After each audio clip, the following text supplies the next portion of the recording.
Good morning. Let me tell you a moral story on the go. Once upon a time, in a small village, there was a wise man. One day, a young man came to the wise man and asked him, "How can I be wise like you?" The old man replied, "Meet me by the river tomorrow."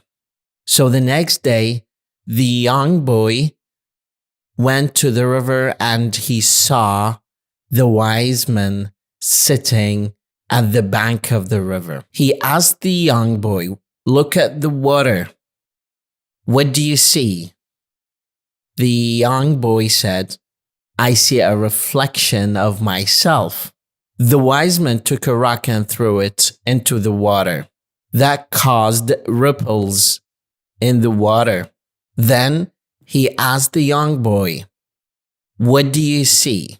The young boy said, "I see my reflection again, but it's distorted by the ripples that were caused by the rock you threw." The wise man smiled and said, "Just like the water, your mind is clear and calm when there are no disturbances. But when there are challenges and problems in the world, your mind will be distorted and unclear. To be wise, you must be calm and clear when faced with difficulties, challenges, and problems or disturbances of the world." The boy took the wise man's advice to heart, and he learned to be calm and clear when faced with disturbances or problems or challenges in society until he became wise and respected member of the community. The moral of the story is staying calm and clear-headed